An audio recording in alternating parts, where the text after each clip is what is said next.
Yes, people, peace and blessings. Welcome back to the channel. Okay, right now we're on a BBC News article about business rate cuts and how that could add to vibrant high streets. So when you have a business rate cut, this could assist businesses and entrepreneurs in the high street within towns and cities to actually be able to better afford and deliver more value, because once business rates get cut, then it allows them to save more money that they can reinvest into the businesses. Okay, so this one's about the Welsh Government.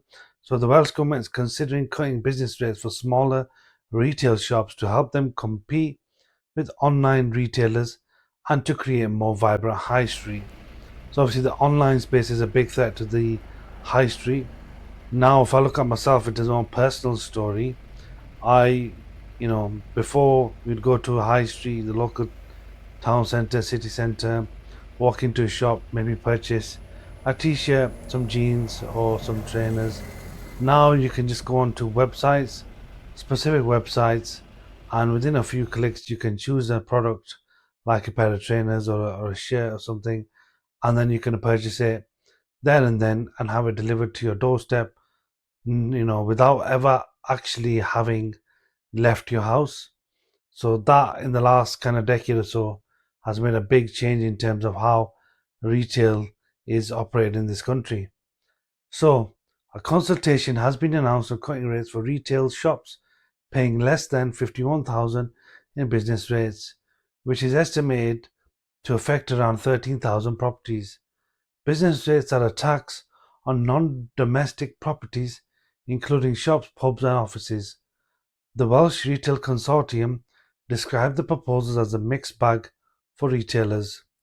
According to the proposals, larger properties with rateable values, an estimation of how it would cost to rent a property for a year, over £100,000, could be charged slightly more, while public buildings such as hospitals and schools would be protected.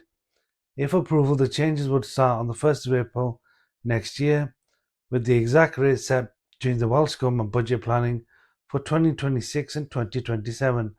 Finance Secretary Mark Drakeford said the proposals would be a rebalance. The rate system is in favour of retail shops and is basically aimed at supporting the sector, particularly in the face of online competition. Now, he added the plans were part of efforts to create more vibrant high streets across Wales and help Welsh businesses.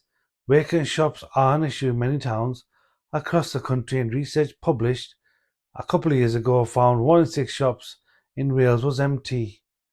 Now, businesses are collected by local councils and basically sent to the Welsh Government, which uses them to distribute funds back to the local authorities and municipalities within Welsh towns and cities.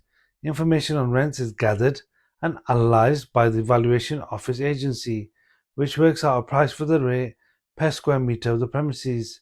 Sarah Jones, head of the Welsh Retail Consortium, described the proposals as a mixed bag for Welsh shops. So a bit of give and take. Some people will be happy with a lot of the potential there, and others won't be. So she said the business rates in Wales was at a 26-year high and the highest in Great Britain, describing the move to reduce rates for smaller shops as encouraging. However, she urged ministers not to place a high levy on medium-sized and larger shops.